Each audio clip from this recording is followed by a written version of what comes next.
시각 장애인들은 볼 수가 없지요. 볼 수가 없습니다. 그런데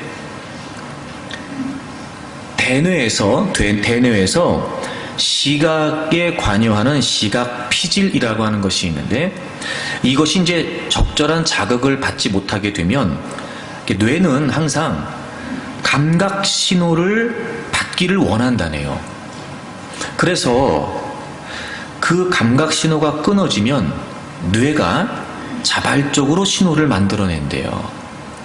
그래서 뇌가 스스로 영상을 만들어서 볼 수 없는데 보인다는 거예요.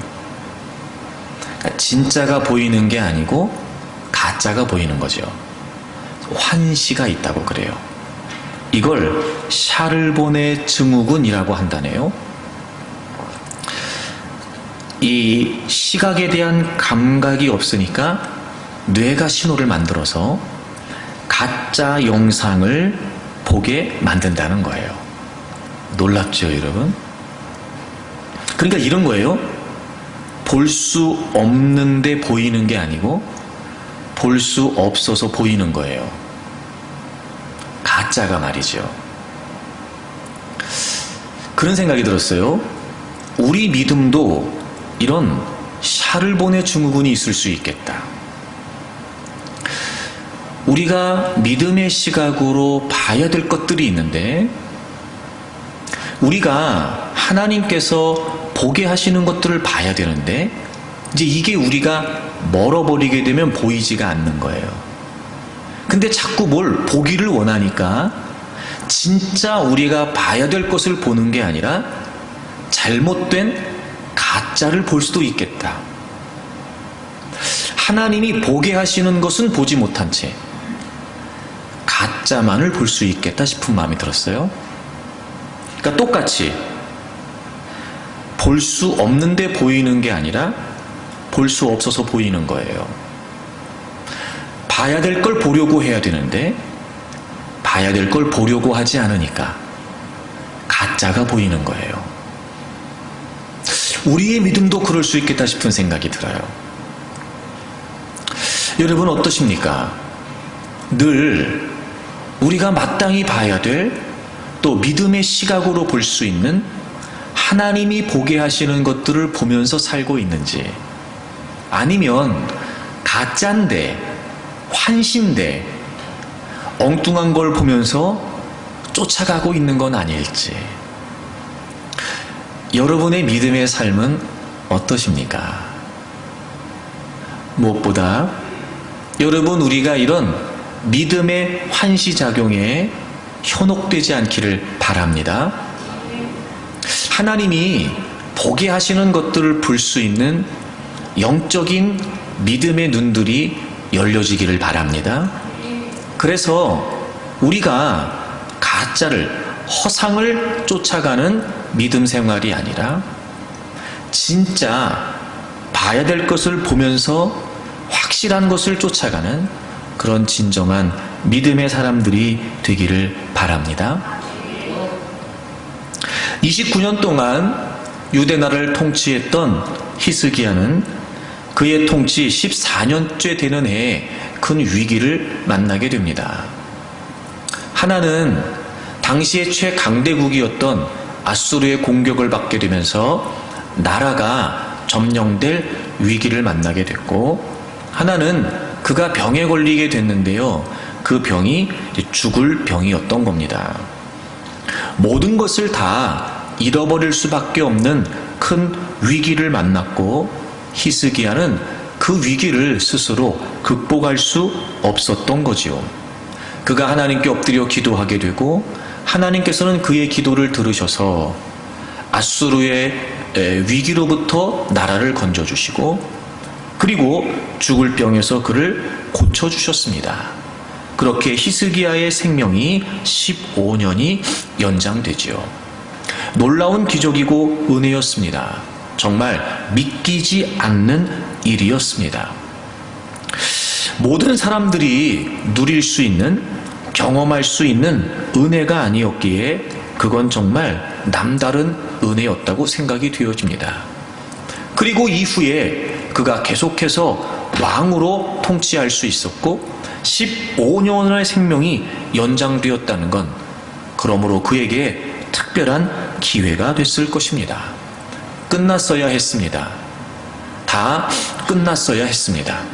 그런데 전적인 하나님의 역사로 말미암아 하나님은 그에게 15년의 생명을 연장하심으로 더 살 수 있는, 더 왕으로 통치할 수 있는 특별한 기회를 그에게 주셨던 거지요. 그런데 그에게 연장된 그 15년의 삶의 결과는 하나님께서 베푸신 은혜가 무색할 정도로 너무 비극적이었습니다. 오늘 우리가 함께 읽은 본문의 내용이 그렇습니다만 하나님께서 이사야 선지자를 통해 히스기야에게 말씀하시기를 바벨론에 의해 나라가 멸망될 것과 그 바벨론에 그들의 자손들이 포로로 끌려갈 것에 대한 심판의 메시지를 히스기야에게 하셨다는 겁니다. 15년이라고 하는, 그리고 계속해서 왕으로 통치할 수 있는 엄청난 기회가 그에게 주어졌는데 여러분, 결국 그 세월의 결과는 하나님의 심판의 메시지였다는 거지요. 차라리 15년이 연장되지 않았다면 어땠을까? 차라리 더 살지 않았다면, 더 왕으로 통치하지 않았다면 어땠을까 싶은 마음이 들 정도로 사실 이 기간에서 주어진 결과는 너무나 안타까웠습니다. 즉 그는 하나님이 남다른 은혜로, 놀라운 은혜로 베풀어 주셨던 특별한 기회를 놓쳤다는 거지요. 사랑하는 여러분, 그렇습니다. 한 해가 다 저물어 가고 있습니다. 지금까지 우리가 올 한 해를 살아왔는데 여러분 어떠십니까? 그만큼 좋은 결과가 있고 한 해를 나름 열심히 살아왔다고 말할 만큼 여러분에게 아름다운 결과와 결실들이 있습니까? 이제 우리는 또 얼마 지나지 않으면 새로운 한 해를 맞이할 겁니다. 또 살겠지요. 어떨까요, 여러분? 그 한 해가 과연 어떤 결과로 또 우리에게 남을까요? 그냥 삶이 주어진다고 다 좋은 걸까요? 사는 건 좋은 건데요. 그냥 살기만 하는 게 좋은 걸까요? 만약에 여러분, 우리가 계속해서 살아가는 나날이 우리에게 더 비극적인 안타까운 결과만 가져준다면 우리는 우리의 인생이라고 하는 기회를 놓치고 살고 있는 거예요. 그러므로 여러분, 한 해를 마무리하는 시점에 지금까지 내 삶은 과연 어떤 결과를 갖고 있는가? 또 우리가 앞으로 맞이할 새해 그냥 시간을 보낼 것이 아니라 우린 또 어떤 결과를 기대하면서 살아가야 되는 걸까? 무엇보다 생명의 주인 되신 하나님께서 우리의 생명을 연장하신다는 것, 여러분 그만큼이나 하나님께서 우리에게 기회를 주셨다는 사실을 잊지 마십시오. 여러분에게 주어진 한순간 한순간은 하나님께서 우리에게 주신 소중한 기회라는 걸 놓치지 마십시오. 이왕이면 좋은 결과가, 이왕이면 하나님도 기쁘시고 우리도 기뻐할 만한 아름다운 결실이 남는 여러분의 인생이 되기를 바랍니다. 그래서 여러분, 히스기야의 내용을 통해서 그가 왜 하나님이 그토록 주신 놀라운 기회를, 특별한 기회를 놓쳤던 걸까? 그걸 교훈 삼아서 우리는 어떻게 하면 하나님이 주신 기회를 놓치지 않을 수 있을까? 그 말씀을 좀 나누려고 합니다. 지난 주일에 그런 말씀을 드렸는데요. 히스기야가 하나님의 기회를 놓쳤던 이유는 그가 마음이 교만했기 때문이었습니다. 마음이 교만했기 때문이었어요. 이런 거겠지요. 분명히 하나님께서 역사하셨음에도 불구하고 히스기야 마음 가운데 내가 받을 걸 받은 거라는 거예요. 누릴 걸 누리고 있다는 거예요. 마치 자기가 잘나서 자기가 받을 자격이 있어서 15년의 생명이 연장되고 아수르로부터 구원을 받은 양, 도무지 믿기지 않는 엄청난 하나님의 기적을 경험했음에도 불구하고 그의 마음이 교만했다는 거예요. 여러분, 그럴 수가 없지 않을까요? 하루하루 살면서 무슨 마음 들겠어요? 아, 내가 지금 살 걸 사는 게 아니야. 하나님이 살려주셨으니까 사는 거지. 여러분, 이런 마음이 마땅하지 않겠습니까? 당시에 제 강대국이었던 아수르의 공격을 당해낼 재간이 없었던 유대인데 말입니다. 그가 계속해서 왕으로 통치를 하고 왕위에 있으면서 그 생각이 들어야 되는 거 아니에요? 하나님이 우리를 건져주셨지. 하나님이 우리나라를 지켜주셨어. 그러니까 내가 지금 이렇게 또 왕으로 이 위치에 있는 거지. 여러분, 이런 마음 들어야 되는 거 아니겠어요? 근데 히스기야가 마음이 교만했답니다. 그래서 은혜에 보답하지 않았다는 거예요. 은혜로 여길 줄 몰랐다는 거예요. 마땅하다, 당연하다, 자격 있다, 이렇게 생각했던 거지요. 그의 마음이 교만했다는 거예요. 여러분, 그렇습니다. 우리에게 주어진 하루하루 그 모든 삶은 하나님께서 우리에게 허락해 주신 거예요. 우리가 정말 하나님이 우리에게 주신 이 인생이라고 하는 소중한 기회를 놓치지 않기를 원한다면 우린 늘 베풀어 주신, 이끌어 주시는, 그리고 생명을 허락해 주신 하나님 앞에 겸손한 마음을 지켜야 됩니다. 당연한 게 어디 있으며 마땅한 게 어디 있어요? 우리가 또 무슨 자격이 있겠습니까, 여러분? 근데 자칫 우리는 우리가 사는 줄 알아요. 우리가 사는 줄 알아요. 여러분, 그렇지 않습니다. 오늘이라도 주님께서 와라 그러면 우리는요, 아무 말 없이 다 놓고 가야 되는 인생이에요. 여러분, 생명의 주권이 하나님께 있는데요. 게다가 삶의 주도권을 하나님이 갖고 계십니다. 이 모든 우주 만물을요, 우리가 다 헤아릴 수도 없는 이 복잡하고 다양한 우주 만물을요, 하나님이 지금도 섭리하시고 주관하십니다. 그 피조의 세계 속에 피조물인 우리가 살고 있는 거예요. 여러분, 우리의 삶을 주관하시는 분은 하나님이십니다. 그러니 당연한 게 어디 있고 마땅한 게 어디 있어요, 여러분? 숨을 쉬고 살아가는 것조차 하나님께서 허락하시니까 가능한 겁니다. 여러분, 숨 쉴 때마다 그런 생각 안 드세요? 여러분, 나 숨 안 쉬면 나 죽으니까 내가 숨 쉬는 거 꼭 기억해야 돼. 그리고 숨 쉬는 분 계세요, 혹시? 나는 가끔 숨을 쉴 때마다 그게 신기하더라고요. 여러분, 우리가 손에 핸드폰을 쥐고도 핸드폰을 찾을 만큼 그런 사람들인데 말입니다. 근데 어떻게 숨 쉬는 거를 여러분 우리가 굳이 기억하지 않아도 이게 되냐 말이에요, 이게 호흡이. 네. 그리고 언제 우리가 그걸 깨달아요? 숨 막힐 때. 그죠? 숨 막힐 때. 이게 숨 쉬는 게 정말 귀한 거였어요, 여러분. 근데 그걸 우리가 기억해가지고 숨 쉬어야지. 그리고 숨 쉬는 사람 없어요. 하나님이요, 우리 몸을 그렇게 만들어 주셨어요. 그러니까 여러분, 우리가 아무리 큰 소리 쳐도요, 이거 숨 쉬는 것도 우리가 하는 거 아니더라니까요. 그러니 여러분, 살면서 당연한 게 어디 있고 마땅한 게 어디 있어요. 다 하나님께서 허락하신 은혜입니다. 겸손해야 돼요, 여러분. 근데 우리가 왜 자꾸 마음이 교만해지느냐? 히스기야가 왜 그랬냐면요, 하나님을 놓쳤어요. 하나님께서는 그 이적을 보이셨다, 이런 표현 사용하셨잖아요. 제가 그래서 그런 말씀 드렸어요. 하나님은 그 이적, 정말 믿기지 않는 그 기적을 통해 히스기야에게 하나님은 하나님을 보여주시기를 원하셨던 거예요. 근데 히스기야는 기적은 경험했는데 하나님은 경험하지 못했던 거예요. 기적은 봤어요. 근데 하나님은 보지 못했던 거예요. 죽을 병에 걸렸던 자신이 나았어요. 아수르의 공격으로부터 건짐을 받았어요. 게다가 여러분, 히스기야가 하나님께 요청해가지고 하나님이 그 응답에 대한 징조도 보여주셨잖아요.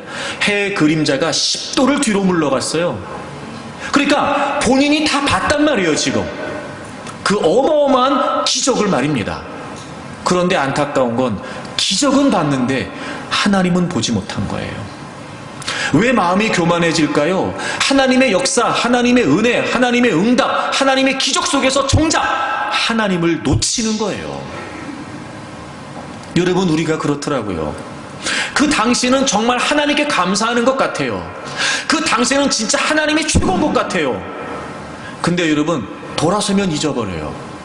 하나님을 놓친다고요. 그러니까 우리 마음이 변질되는 거예요. 그때는 분명히 은혜라고 여겼어요. 그게 진심인 것 같았어요. 근데 중요한 건 여러분 뭔지 아십니까? 결과가 아니라 그 일을 행하신 하나님을 놓치게 되면 얼마든지 언제든지 우리의 마음은 타락할 수 있다는 겁니다. 그러니 마음이 교만해질 수밖에요. 언제는 하나님이 주셨다고 그랬고, 언제는 하나님이 도와주셨다고 그랬는데, 이제는 하나님은 안중에도 없는 겁니다.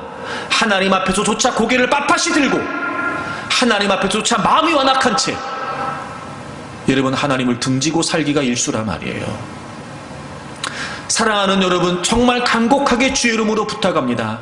정말 우리의 모든 삶이 하나님의 은혜라는 걸 여러분이 인정한다면 그 모든 삶 속에서 하나님을 놓치지 않기를 바랍니다. 하나님을 놓치는 순간 우리는 교만해집니다. 그러니까 인생이 기회를 잃어버리는 거예요. 하나님 없이 사는 인생이 무엇이 가능할까? 하나님이 이유가 아닌 인생이 여러분 무엇이 가능할 수 있을까? 우리의 삶에 베푸셨던 모든 하나님의 은혜 속에, 하나님의 역사, 응답 속에 여러분 우리는 더 하나님을 분명히 하고 하나님을 더 확실히 해야 합니다. 그래서 우리가 그런 고백이 좀 있으면 좋겠어요. 제가 그 책에서 청교도들의 기도를 보다가 이런 대목이 나오더라고요. 옛날에 청교도들은 이렇게 기도했다고 그래요.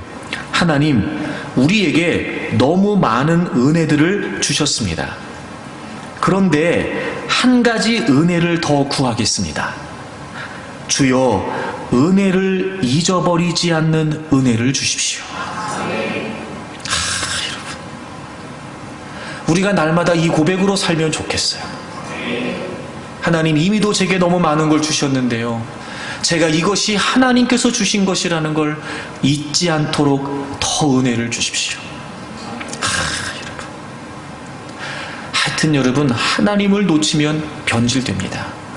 하나님을 놓치면 타락하고요, 하나님을 놓치면 교만해집니다. 사랑하는 여러분, 여러분의 모든 삶 속에서 하나님을 놓치는 일이 없기를 바랍니다. 더 겸손한 마음으로 하나님이 내게 허락하신 이 모든 조건들, 상황들, 은혜로 베풀어 주신, 은혜로 갖게 하신 이 모든 환경들을 통해 나는 어떻게 하나님을 위해 살아갈 수 있을까? 여러분, 우리의 삶이 하나님께서 허락하신 소중한 기회라는 걸 잊지 말고 늘 겸손한 마음을 지키면서 하나님이 주신 기회를 잃어버리지 않는 여러분들이 되시기를 바랍니다. 두 번째, 오늘 나누고 싶은 이야기는요, 왜 히스기야가 하나님이 주신 기회를 놓친 걸까? 그럼 우리가 어떻게 하면 하나님이 주신 기회를 놓치지 않을 수 있을까? 두 번째 이야기를 좀 나누려고 합니다. 배경을 좀 설명할 필요가 있는데요, 오늘 39장이 이렇게 시작을 해요. 여러분 39장 1절을 보시면요, 그때 발라단의 아들 바벨론 왕 무로닥 발라단, 그러니까 히스기야가 유대 왕일 때 바벨론의 왕이 무로닥 발라단이었어요.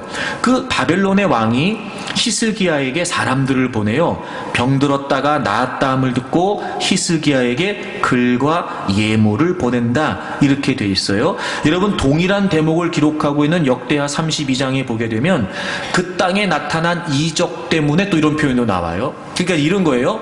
당시에 바벨론 나라에서 히스기야가 죽을 병에서 고침을 받고 아수르를 물리쳤다라고 하는 소식을 듣고 바벨론에서 왕이 히스기야에게 유대 나라에 사신들을 보낸 거예요. 글과 예물을 보냈다라고 되어 있어요. 그리고 2절에 히스기야가 사자들로 말미암아 기뻐하여, 그러니까 그 사신들이 온 것 때문에 너무 좋았던 거예요. 그래서 그들에게 보물 창고 곧 은금과 향로와 보배로운 기름과 모든 무기고에 있는 것을 다 보여줬는데 어느 정도였냐면 궁중의 소유와 전 국내 소유를 보이지 않은 것이 없어요. 그러니까 다 보여줬어요. 다 보여줬어요. 자, 여러분, 이게 무슨 의미냐면 이런 뜻이에요. 자신의 나라에 있는 모든 것을 그 바벨론에서 온 사신들에게 다 보여줬다는 건 무슨 말이냐면 그 두 나라 사이에 어떤 동맹을 맺었다는 의미를 가져요. 동맹을 맺었다는 의미를 가져요. 이런 배경이 있어요, 여러분. 당시에 최강대국은 아수르였고요. 이 당시에는요, 바벨론이 아수르의 지배를 받고 있었어요. 속국이었어요. 당연히 바벨론은 어떻게 해서든지 아수르로부터 독립하려고 했겠죠. 근데 당시에 바벨론은 힘이 없었어요. 아수르가 더 강했어요. 이제 그러던 차에 아수르가 유대를 침략했잖아요. 당연히 아수르가 이기는 게 마땅해요. 그런데 아수르가 치고 돌아온 거예요.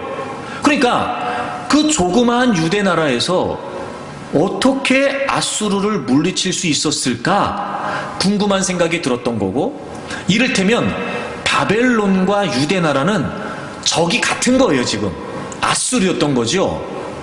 당연히 바벨론 입장에서는 유대 나라가 어떻게 승리했는지가 궁금했을 거고, 그 정도의 유대 나라의 힘이라면 얼마든지 바벨론과 합세를 해서 아수르를 물리쳐서 자신의 나라가 독립할 수 있겠다, 이런 계산이 있었던 거예요. 그래서 여러분, 사신들이 올 때에 1절에 다시 보시면 예물만 보낸 게 아니라 뭐를 같이 보냈어요? 글을 같이 보냈어요. 여러분, 여기에서 글이 뭐냐면 바로 그 동맹을 의미하는 일종의 외교 문서였던 거죠. 근데 히스기야가 2절에 있는 것처럼 너무 기뻤어요. 너무 기뻤어요. 사실 충분히 이해는 되죠, 여러분. 자기가 죽을 병에서 고침도 받았어요. 그 다음에 아수르 공격을 물리쳤어요. 얼마나 기뻤겠어요. 그래가지고 그 소식을 듣고 외국에서 막 사신들이 왔어요. 그러면 여러분, 기뻤는데 우리 같으면 뭐 하겠어요? 와서 물어보지 않았겠어요? 아니, 어떻게 병을 고치셨어요? 아니, 어떻게 아수르를 물리쳤어요? 그럼 우리 같으면 뭐라고 얘기하겠어요? 착한 우리 같으면 뭐라고 얘기하겠냐고. 글쎄요, 내가 기도했는데요, 하나님이 응답해 주셨어요. 이게 당연하지 않아요, 이런 우리 같으면? 글쎄요, 하나님이요, 해 그림자를 10도나 물리시더니 나를 죽을 뻔해서 고쳐주셨어요. 그리고 하나님이 아수르를 그냥 싹 물리쳐주셨어요. 여러분, 이때 어떻게 유대나라가 아수르를 물리쳤냐면요, 그러니까 유대나라가 전쟁을 한 게 아니었고요, 역대하에도 이사야에도 동일하게 기록된 내용이 뭐냐면 하나님의 천사가 혹은 하나님의 사자가 그 밤에 아수르 군사들을 다 물리쳐버리셨어요. 그래가지고요, 부끄러워서 도망갔다니까요, 아수르 군사들이. 그러니까 히스기야나 유대나라가 한 건 1도 없어요. 1도 없어요. 그러니 여러분, 더더군다나 아니, 어떻게 아수르를 이겼어요? 그러면 얘기해야 되잖아. 너무 기뻐가지고 그것 때문에 오셨군요. 알았어요, 일로 와보세요. 그러면 기도한 얘기부터 시작해가지고 하나님이 역사하신 얘기, 천사가 나타나서 사자가 나타나서 그 얘기 해야지, 그 얘기. 근데 희한한 건 여러분, 히스기야가요, 그 얘기는 안 하고 너무 기뻐가지고요, 옳았구나 하고 외교문서에 도장을 쾅 찍고 그 사신들을 받아들이면서 자신들의 나라에 있는 거, 이런 비밀스러운 모든 것까지 다 보여주는 거예요. 쉽게 말해 정치적으로, 군사적으로 지금 동맹을 맺은 거라는 거예요. 그런데 3절에 보시면 이사야 선지자가 와서 히스기야 왕한테 그들하고 도대체 뭐 한 겁니까? 무슨 얘기 한 겁니까? 그리고 4절에 정말 다 보여준 겁니까? 그랬더니 히스기야가 하나도 보여준 것이 하나도 남김없이 다 보여줬습니다, 얘기한 거예요. 그리고 하나님께서 이사야를 통해 유대 나라가 바벨론에 의해 멸망할 것을 말씀하신 거예요. 얼핏 생각해보면 물론 간증하지 않고 하나님에 관해 이야기하지 않은 건 좀 뭔가 좀 꺼림직하긴 해요. 근데 그렇다고 해서 한 나라하고 동맹을 맺은 게 뭐 이렇게 잘못이냐 말이에요. 그러니까 이런 거죠. 만약에 이 상황에서 이제 히스기야는 선택을 해야 됐잖아요. 소위 말해 외교문서에 사인을 하느냐 마느냐 이제 히스기야가 선택의 기로에 놓인 거예요. 그때 만약에 사인을 안 했다면, 그리고 다 보여주지 않았다면 이런 비극적인 결과는 없었을 거란 말이에요. 근데 그렇게 하고 난 다음에 이사야가 찾아오더니 왜 그렇게 했습니까? 무슨 얘기한 거예요? 진짜 다 보여준 겁니까? 그러더니 하나님의 심판의 메시지를 지금 전한 거란 말이에요. 그러니까 만약에 이 상황에서 히스기야가 바벨론과 동맹을 맺지 않았다면 이런 일은 없었을 거란 말이에요. 이게 뭐 그렇게까지 잘못일까? 아니 나라하고 동맹을 맺는 게 뭐 이렇게까지 잘못일까? 바벨론을 도울 수도 있는 거고, 또 한편으로는 언제라도 아수르가 쳐들어올 수 있을 때 유대 나라는 바벨론과 함께 대항할 수도 있는 거 아니에요? 대비할 수도 있는 거 아니에요? 근데 뭘 이렇게까지 하나님이 하실 이유가 있을까? 그런데 놀라운 건 이 사건 때문에, 이 일 때문에 지금 유대 나라가 하나님으로부터 심판의 메시지를 받았다는 거예요. 지금 히스기야가 분별을 못하고 있는 거예요. 지금 히스기야 앞에 닥친 상황을 제대로 못 보고 있는 거예요. 여러분, 이게 얼마나 비극적인 시작이 됐냐면, 이때 유대가 바벨론과 외교를 맺으면서 이 유대 나라가 바벨론에 의해 멸망되는 비극이 시작된 거예요. 여러분, 남유다는 바벨론에 의해 멸망되죠. 자, 보세요. 이 사건이 그런 일이 될 줄 히스기야가 몰랐던 거죠. 이 당시에 너무 기분 좋아서 얼싸구나 좋다 그러고 바벨론하고 동맹을 맺은 이 일이 결국 동맹 맺은 그 바벨론에 의해 유다가 멸망될 걸 히스기야가 전혀 몰랐던 거예요. 이 일이 그 결과가 될지, 이 결정이 그 결과가 될지 히스기야는 전혀 몰랐던 거예요. 그러니까 지금 히스기야는 이 상황 자체가 뭔지를 모르고 있었던 거예요. 정말 봐야 될 걸 지금 히스기야가 못 본 채 가짜만 보고 지금 결정을 선택한 거예요. 그리고 결국 하나님의 심판을 받고 유대 나라는 지금 이 히스기야 때 맺은 그 동맹국이었던 바벨론에 의해서 멸망을 당합니다.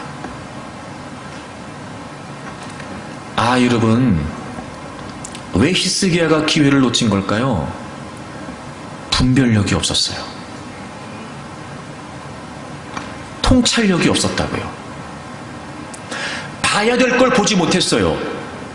그리고 가짜를 보고 쫓아갔어요.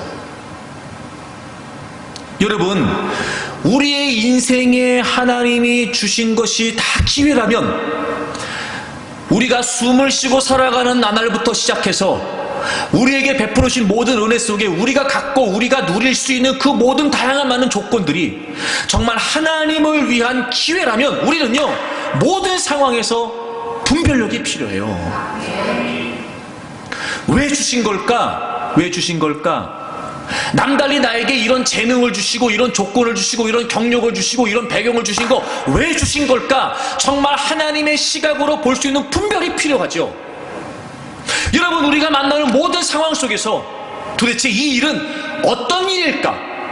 도대체 이 상황은 무슨 상황일까? 하나님이 왜 이 일을 겪게 하시고 하나님이 왜 나를 이 상황 속에 있게 하시며 오늘 내가 선택과 결정할 때 내가 어떤 선택과 결정을 해야 되는 걸까? 분별력이 있어야 돼요, 여러분. 근데 우리가요, 이 중요한 영적인 통찰력, 즉 지혜, 분별력을 잃어버리고 사는 겁니다. 그러니 그저 우리가 사는 건 뭐냐면요, 그냥 간신히 상황을 모면하고 상황에 의해서만 이끌려가는 거예요. 그게 아니고요, 적어도 내 인생을 주관하시는 분이 하나님이시고 그분이 나를 특별한 하나님의 섭리 가운데 하나님의 계획 가운데 이 땅에 존재케 하신다면 적어도 다른 건 몰라도 그분의 통찰력을 가지고 나에게 주어진 모든 삶의 상황들을 하나님의 분별력으로 분별하면서 선택하고 결정하고 그리고 대처하면서 살아갈 수 있어야 된단 말이에요. 그럴 때 기회를 얻을 수 있습니다. 그럴 때 기회를 붙들 수 있고요. 그럴 때 기회를 통해 이룰 수 있습니다. 근데 우리는 영적인 분별력이 없어요.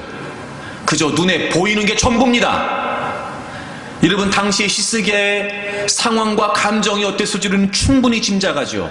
이런 거예요. 병을 고쳤어요. 다시 왕이 됐어요. 나라도 이런 빼앗기지 않았어요. 얼마나 기분이 좋았을까요?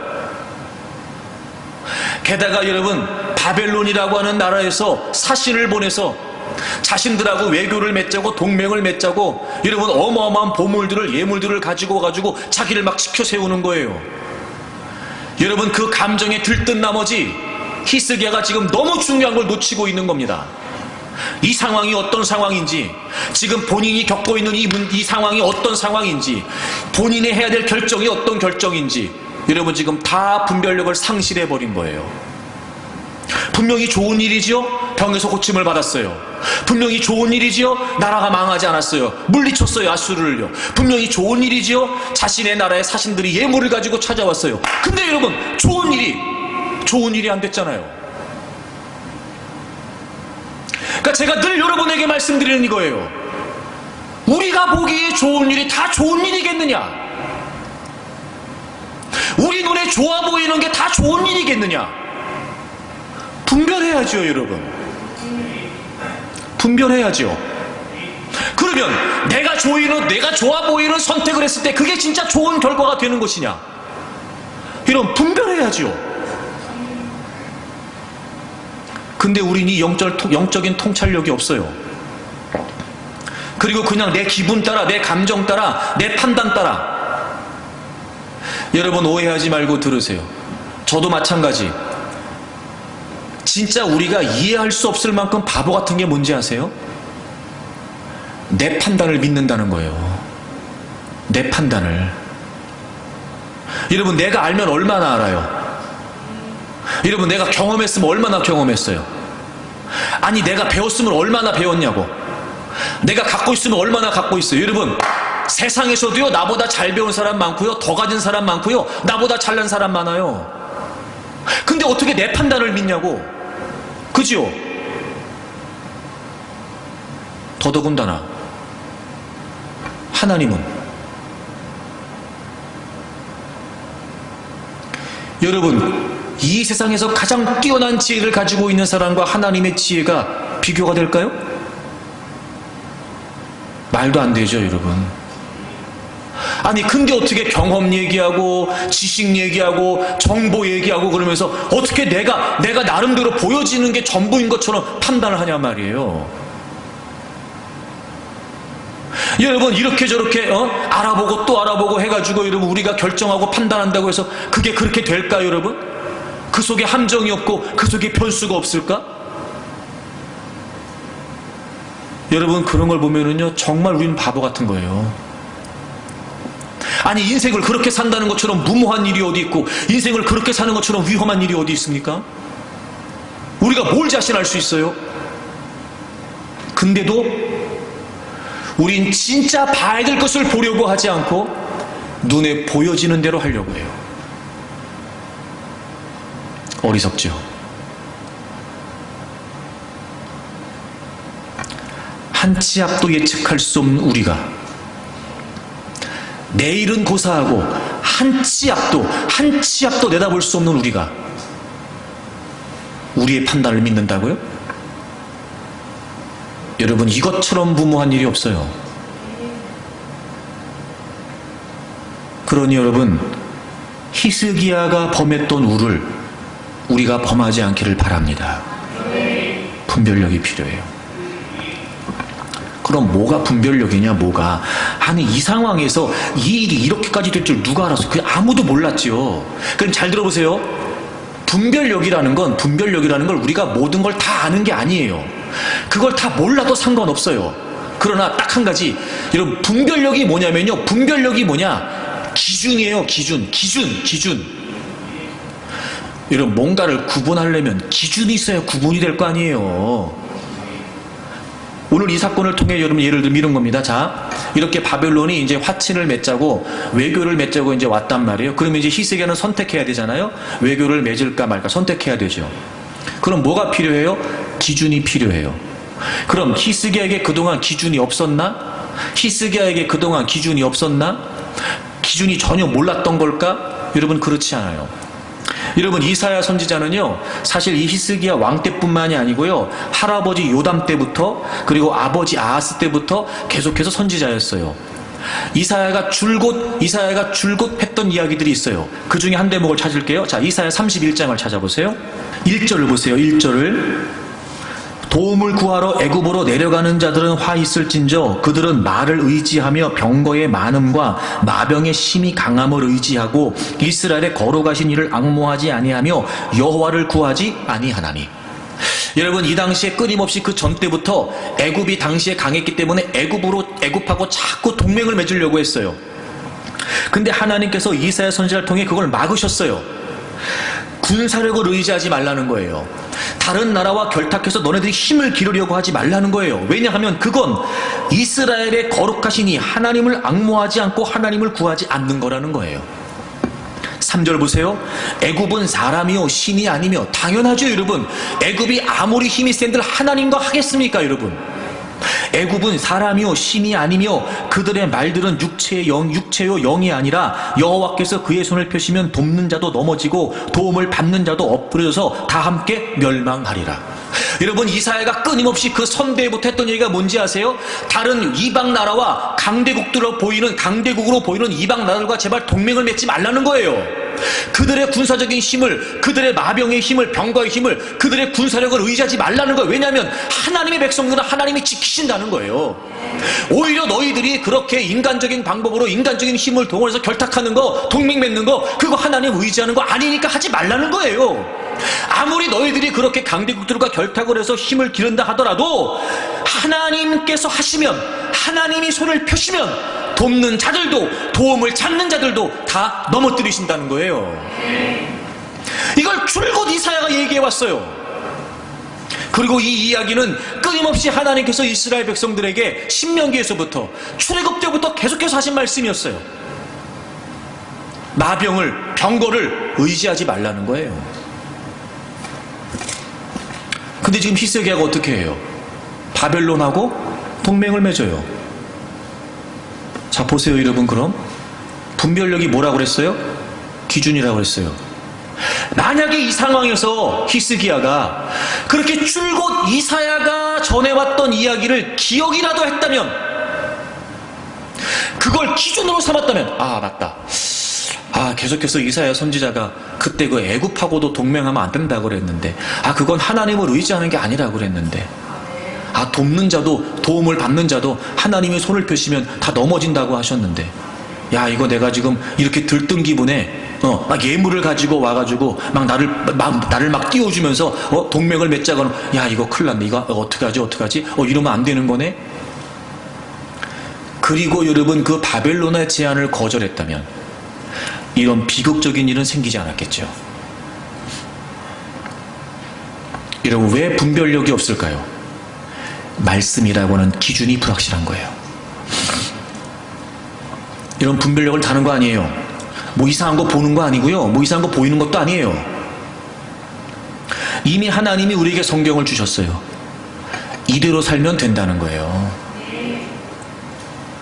이것저것 고민할 거 없고, 이것저것 따져볼 거 없고, 사람들 찾아다니면서 이것저것 여러분 여기저기 여러분 발품 팔아가면서 여기저기 여러분 기웃기웃 거려가면서 도움을 구하거나 의지를 구할 거 아니라는 거예요.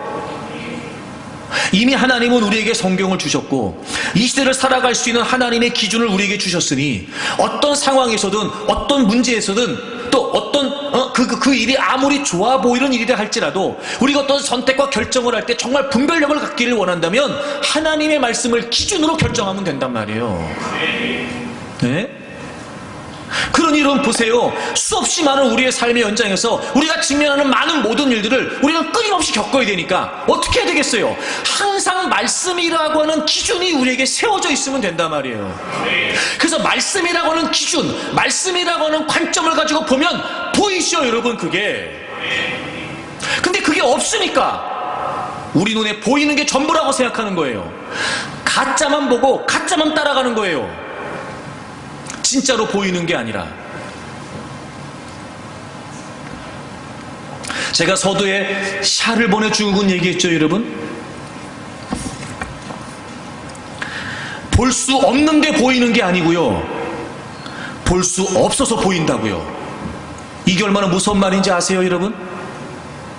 볼 수 없는 게 보이는 게 아니고 볼 수 없어서 보이는 거라고요. 여러분, 이건 정말 무서운 말이에요. 영적인 통찰력이 없으니까 이걸 볼 수 없어서 엉뚱한 게 보이는 거예요. 그리고 우리는 허상을 쫓아가는 거예요. 환시를 쫓아가는 거라고요. 결과는 비참하죠.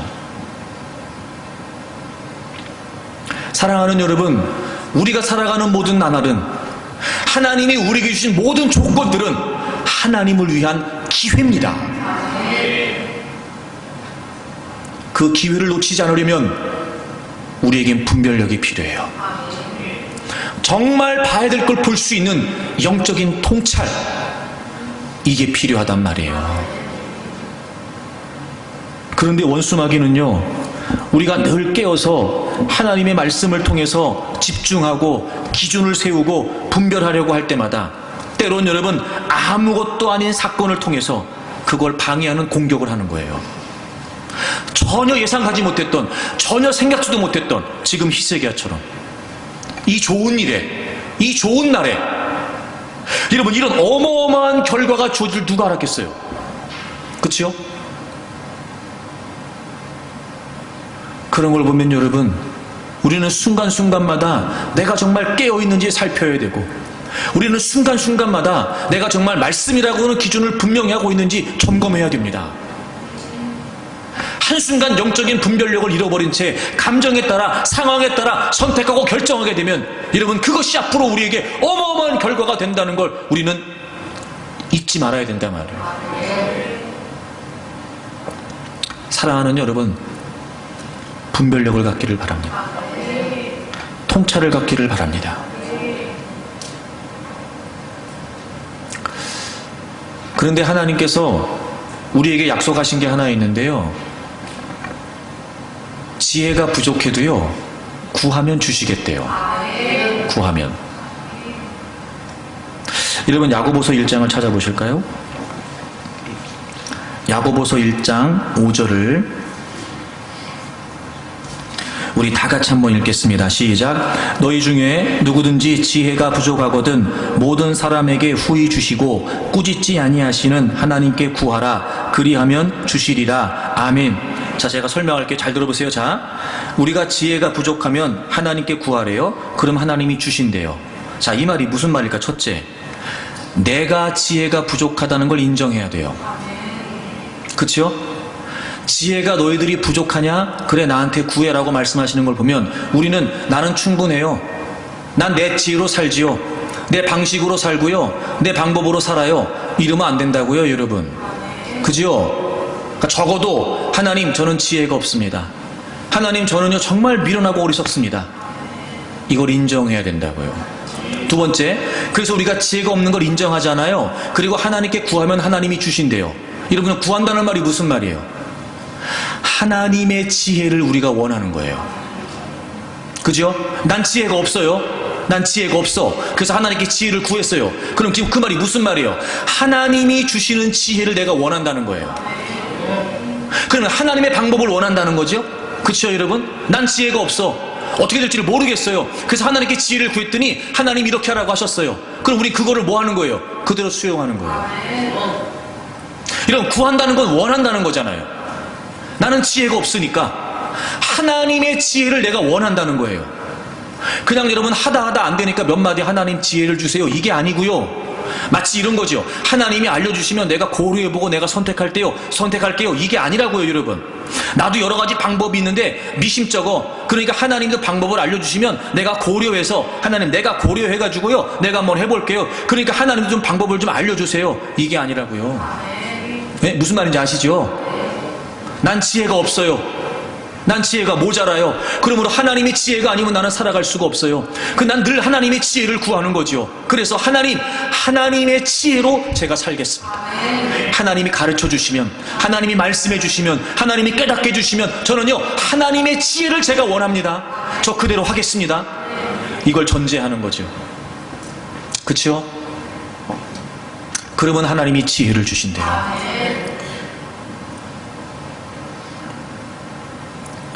그래서 하나님은 우리가 지혜를 구할 때마다 하나님의 말씀을 통해 깨닫게 하세요. 눈으로 보고 귀로 듣고 우리가 중심으로 말씀을 생각하는 가운데 하나님은 말씀을 통해서 우리의 생각을 뒤흔들어 놓으세요. 하나님은 말씀을 통해서 우리에게 다양한 많은 가능성을 보게 하세요. 하나님은 말씀을 통해서 우리가 미처 보지 못했던 것들을, 그런 면들을 보게 하시고 미처 생각하거나 기대하지 못했던 것들도 하나님은 생각하게 하세요. 제가 늘 여러분에게 말씀드리죠. 여러분, 요 근래 제가 자꾸 말씀드리는데 우리가 사고하는 패턴이 바뀌어야 돼요. 반드시 우리의 사고의 중심에 하나님 말씀을 둘 수 있어야 돼요. 그래서 말씀으로 사고하도록 힘써야 돼요. 그래서 우리의 생각이 자꾸 틀을 깨트려야 돼요. 그래서 우리의 사고의 지평이 넓어져야 돼요. 하나님의 말씀은 얼마든지 가능해요. 왜? 하나님 말씀은 무한하신 하나님 그 영감이 담겨 있으니까요. 근데 원수마귀는요, 자꾸 이걸 노려요.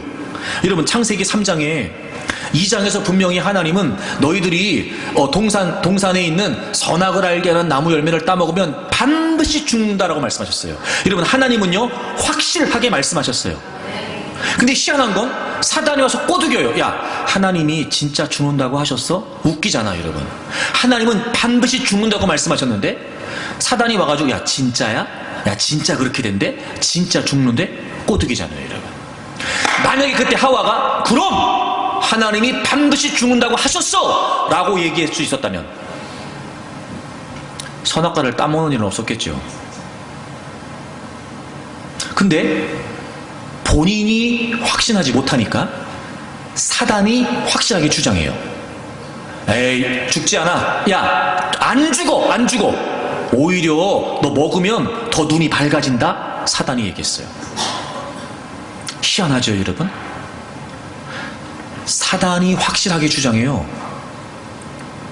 그리고 뭐라고 얘기하냐면요, 이거 먹으면 너희들 눈이 밝아진다, 이렇게 얘기해요. 이게 무슨 말이에요? 아직 너네들이 볼 걸 다 못 보고 있다는 얘기예요. 그러니까 사단의 말을 전제로 한다면 지금 아담과 하와는 볼 걸 다 못 보고 있는 거예요.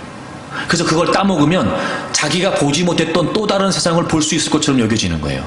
기가 막히죠, 여러분. 근데 하나님 뭐라고 하셨어요? 먹으면 죽는다고 하셨어요. 그래서 그들이 선악과를 따먹잖아요. 여러분, 그 상황이 이렇게 어마어마한 결과가 될 줄 누가 알았어요? 만약에 그 상황에서 다 짐작할 수 없었지만 다른 건 몰라도 하나님께서 먹으면 반드시 죽는다, 먹으면 반드시 죽는다 라고 하셨던 말씀만 확실했다면, 인간이 타락을 하고 그래서 여러분 죄인이 되고 예수 그리스도께서 오셔야 됐고 우리가 이렇게, 여러분, 이런 거 다 없는 거죠. 근데 아담과 하와는 그게 단순히 열매 하나 따먹는 것처럼 생각한 거예요. 그래요. 그건 다 몰라도 상관없어요. 어떻게 분별하면 돼요? 말씀으로요. 아무리 원수마귀가 뭔가 있는 것 같고, 아무리 원수마귀가 뭔가 더 좋은 게 있을 것 같고, 이거보다 더 화려하고, 이거보다 더 대단하고, 이거보다 더 잘 되는 뭔가가 있을 것처럼 우리에게 현혹하러 우리에게 다가온다 할지라도 하나님의 말씀이 기준이 돼가지고 아니야, 하나님이 따먹으면 분명히 죽는다고 하셨어, 이것만 확실했으면 분별되는 거잖아요. 그죠, 여러분? 오늘 히스기야 그런 것처럼, 우리가 그런 것처럼. 근데 여러분, 하나님 말씀이 기준이 안 되는 거예요. 그러니 분별이 없죠. 분별이 안 돼요.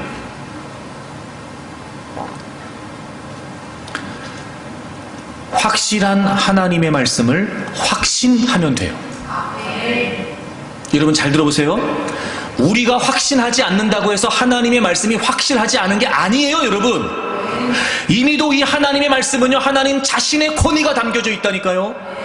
그리고 이 말씀하신 하나님은요, 어떤 경우에도 자신이 하신 말씀을 이루시는 신실하신 하나님이세요. 그러므로 우리가 하나님 말씀을 확신하는 것과 상관없이 이미도 하나님의 말씀은 확신합니다. 우리는 이 확실한 하나님의 말씀을 확신하면 되는 거예요. 근데 웃기잖아요. 우리가 확신하지 않으면 하나님 말씀이 확실하지 않다고 생각하니 뭘 볼 수 있겠습니까, 여러분? 뭘 분별하겠으며 어떤 통찰을 가질 수 있겠습니까? 끊임없이 원수마귀는 믿는 자들이라도 우는 사자처럼 덤비면서 넘어지게 하려고 덤비는데 우리가 당해낼 재간이 있습니까? 없어요. 원수마귀는요, 우리보다 강합니다. 원수마귀는 우리보다 지혜로워요. 간교하다고요. 인간적인, 세상적인 지식, 방법, 정보, 경험 천만에요. 원수마귀를 당해내지 못합니다. 그러니 그보다 더 강하시고 그보다 더 크시고 그보다 더 지혜로우신 확실한 하나님의 말씀을 확신하여 내 모든 삶의 기준으로 삼으면 그것이 곧 통찰이 되고 분별이 됩니다.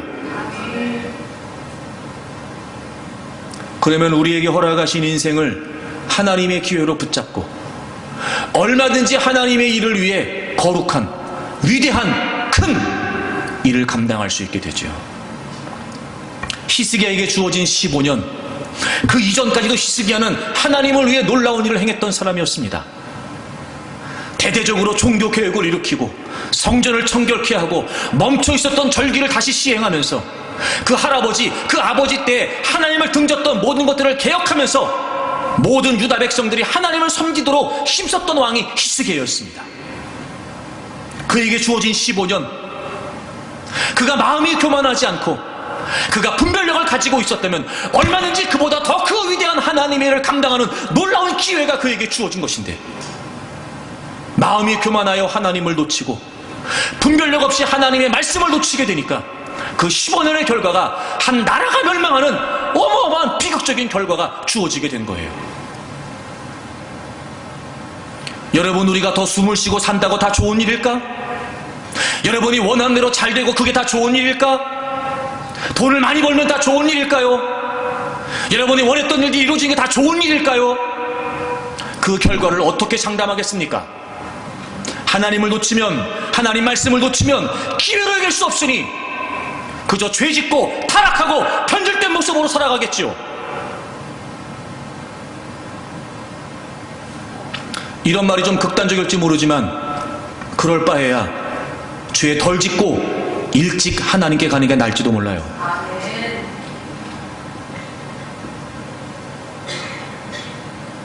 한 해를 마무리하고 이제 새로운 한 해를 우리가 맞이하게 됩니다. 하나님이 주신 기회로 여기고 마무리하고 시작하십시오. 우리의 마음이 교만하지 않도록 하나님의 은혜 속에 하나님을 놓치지 마세요. 영적인 분별력을 가질 수 있도록 늘 하나님의 말씀을 기준으로 사십시오. 하나님이 여러분의 인생을 통해 여러분의 허락하신 다양한 많은 조건과 상황과 그리고 은사들을 통해 하나님은 크고 위대한 역사를 행하실 수 있는 위대하신 분이십니다. 여러분, 그분의 거룩한 일을 위해 이제 도전하십시오. 여러분께서 여러분에게 허락하신 그 하나님의 기회를 붙잡고 이제 여러분 거룩한 마음을, 열정을 가지고 도전하십시오. 하나님이 여러분을 통해 크게 사용하실 것이고 여러분, 우리 교회 공동체를 통해 하나님의 역사를 펼쳐주실 줄로 믿습니다. 한 해를 잘 마무리하고 새로운 한 해를 희망 가운데 시작하면서 여러분의 인생에 하나님의 놀라운 역사들이 나타나게 되기를 주의 이름으로 축복합니다.